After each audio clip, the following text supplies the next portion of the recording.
नमस्कार। आप सभी का स्वागत है आपके अपने YouTube चैनल फिजिकल एजुकेशन अड्डा के ऊपर, जहां आपको फिजिकल एजुकेशन स्पोर्ट्स की हर अपडेट जो समय पे हमारे द्वारा आपको दी जाती है। और भाई आज की वीडियो होने वाली इम्पोर्टेंट DSSB TGT PET का जो रिजल्ट है उसके रिगार्डिंग है।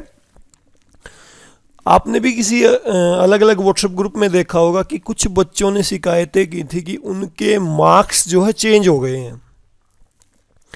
मेरे पास भी ऐसे मैसेजेस आए, पहले मेरे को ट्रस्ट नहीं हुआ, मैं ईमानदार से बताऊं तो, लेकिन जब उन्होंने स्क्रीनशॉट भेजे अपने नंबर चेंज होने के, तब मेरे को लगा कि कुछ ना कुछ तो हुआ है। अब मेरे को भी क्लियर नहीं पता कि क्या हुआ है, नॉर्मलाइजेशन हुआ है या किसी और कारण से उनके मार्क्स कम हुए हैं, या भाई अलग अलग बच्चों की थ्योरी है कि किसी ने घपला कर दिया, DSSB घपला करी, सबकी अपनी अपनी थ्योरी है, मैं इस बात के ऊपर नहीं जाऊँगा। अब जिन बच्चों के मेरे पास मैसेजेज आए जिनके मार्क्स अप एंड डाउन हुए हैं, तो उनकी तरफ से मैं एक छोटा सा मैसेज आप सभी को देना चाहता हूं कि वो इस मामले को लेके कोर्ट में जाना चाहते हैं और सबके लिए रास्ता खुला है। उन्होंने एडवोकेट से भी बात कर रखी है। मैं ये वीडियो क्यों बना रहा हूं, अगर आप में से भी किसी बच्चे के मार्क्स कम हुए हैं तो नीचे स्क्रीन पे एक व्हाट्सएप नंबर आ रहा होगा, उस पर आप कांटेक्ट कर लीजिए। ये उस बच्चे का नंबर है जिसने DSSB में एप्लीकेशन भी दी है और इस बात को लेके वो एडवोकेट से भी बात कर चुका है। और मेरा उद्देश्य यही है, मैं उनका जो मैसेज है आप तक कन्वे कर सकूं, और वो चाहते हैं कि ई डोशियर की डेट से पहले उनका केस फाइल हो जाए। अब मेरे को नहीं पता वो किस बिहाफ पे केस करेंगे, उनके पास क्या प्रूफ हैं, या एडवोकेट से उनकी किस प्रकार की बातें हो रही हैं। पहले मैं आपको वो दिखाना चाहूँगा कि क्या मैंने यहाँ पे अपने पास स्क्रीनशॉट रखे और किस किस के कैसे मार्क्स चेंज हुए हैं। तो सबसे पहले मैं लास्ट वाली इमेज को ओपन करता हूँ। आप देखेंगे तो यहाँ पे ये नवीन खत्री हैं, नवीन खत्री नाम से कैंडिडेट हैं, देख सकते हो। पहले इनके ये मार्क्स हैं, इनके भी 59, ये बाद के मार्क्स हैं। शुरुआत में इनके मार्क्स कितने थे वो हम देखें तो आप यहाँ पे देखोगे ये था इनके 76। वही नवीन खत्री हैं, सेम सारी चीज़ें हैं, रोल नंबर वगैरह सारी चीज़ें सेम है। इनके शुरुआत में मार्क्स थे आप 76, और ये OBC के कैंडिडेट हैं सारे लगभग, जितने भी जिनके साथ हुआ। मेरे पास 3-4 के मैसेज आए हुए हैं, मैं आपको 3 के प्रूफ दिखाना चाहूँगा। ये देखो 76 थे, इसके बाद चेंज हुआ तो इनके मार्क्स हो गए यहाँ पे 59। अब ये किस बिहाफ पे हुए हैं मेरे को भी नहीं पता। DSSB ने नॉर्मलाइजेशन किया, एक रात पहले इनके नंबर ये थे, कुछ देर बाद चेंज हो गए। ठीक है कि ये कैंडिडेट हो गया। फिर यहाँ हम ओपन करें अगर, तो ये कैंडिडेट है, ये भी इनके भी मार्क्स जो शुरुआत में 79 थे, उमेश कुमार करके हैं, देख सकते हो 79 मार्क्स थे इनके भी, और सेम पोस्ट कोड, सारी चीज़ें सेम, एग्ज़ाम डेट सारी चीज़ें आप देख सकते हो, एग्ज़ाम ID देख सकते हो। ठीक है, और बाद में इनके मार्क्स क्या हुए हैं वो मैं आपको दिखाऊं तो यहाँ पे आप देखोगे इनके मार्क्स भी जो है 62 हो गए। ठीक है, ये देख सकते हो आप 62 चेंज हुआ है बहुत ज़्यादा। इसके बाद एक कैंडिडेट और है, ये इनके मार्क्स 73 थे, देखोगे संजीत सहरावत करके हैं ये, इनके मार्क्स 73।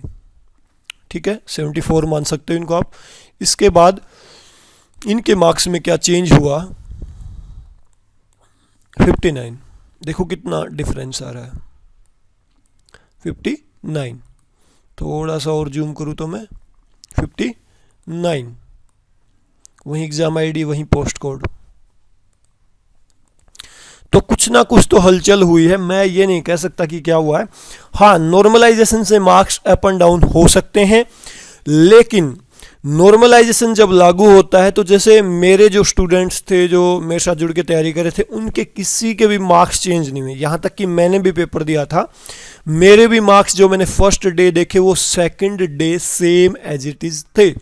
अब कुछ बच्चों की एक शिकायत और आ रही थी कि उनके जो रिजल्ट के नीचे ये नहीं लिखा रहा रिमार्क में, अब आप सभी ओपन करके देख लीजिए, आपके वहाँ पे लिखा हुआ होगा, और आप ये भी देख लीजिए कि कहीं आपके मार्क्स भी चेंज हुए हैं नहीं हुए, क्योंकि कुछ कैंडिडेट के हुए हैं। हालांकि मेरे जितने भी स्टूडेंट्स थे उनके मार्क्स में कोई चेंज नहीं, जो फेल था वो फेल है, पास था वो पास है।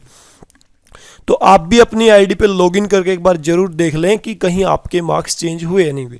स्क्रीन पे एक नंबर आ रहा है, आप उसके ऊपर कांटेक्ट कीजिए उस लड़के से, वो कोशिशें कर रहा है। वो कोर्ट जाएंगे, कोर्ट में उनके एडवोकेट से बात भी थी, उन्होंने मेरे को बताया भी था कि ऐसे ऐसे वो शायद अपने पेपर की एक हार्ड कॉपी या कुछ सॉफ्ट कॉपी निकलवा के देखना चाहते हैं क्या कुछ हुआ, या वकील बताएंगे, एडवोकेट बताएंगे कि किस बिहाफ पे वो कोर्ट जा सकते हैं।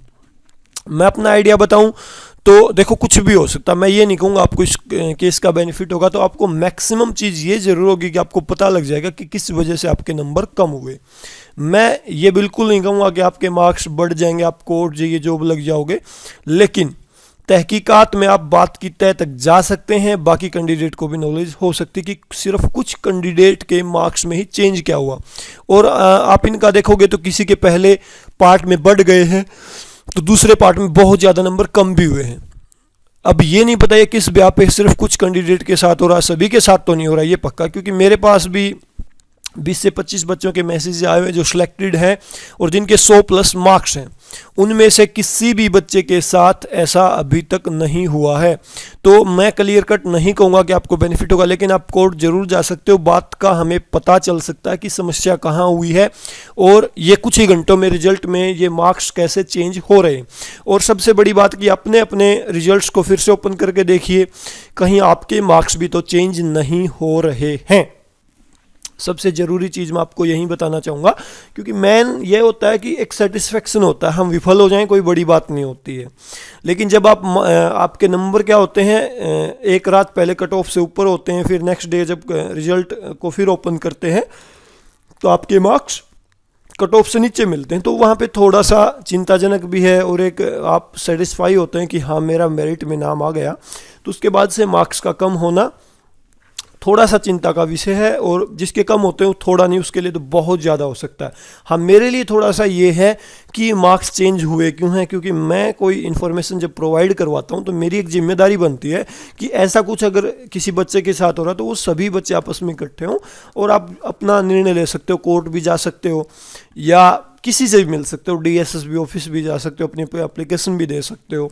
तो ऐसा कुछ प्रोसेस आप कर सकते हो, कल को आपको बेनिफिट भी हो जाए। भाई DSSB ने पहले फॉल्ट किया या बाद में फॉल्ट हो गया, कुछ भी हो सकता है। भाई लास्ट ईयर भी कोर्ट केस हुआ था कुछ क्वेश्चंस को लेके, DSSB अपनी बात पेड़ ही रही, उन्होंने उन क्वेश्चंस को ठीक नहीं माना लेकिन पेपर से हटा दिया था।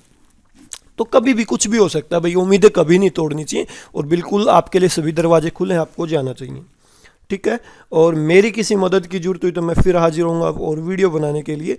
लेकिन अगर किसी के मार्क्स में चेंज आया है तो वीडियो के नीचे जो है एक नंबर है, व्हाट्सएप नंबर, उसके ऊपर आप जरूर कांटेक्ट करेंगे और अपने अपने मार्क्स दोबारा चेक करेंगे। किसी के चेंज हुए तो वो कमेंट जरूर करेंगे, जिसके सेम है वो नीचे वर्ड लिख सकते हैं कि सेम है सर अब भी, ताकि और पता चले कि कितने बच्चे अभी भी वही हैं और कितनों का चेंज हुआ है।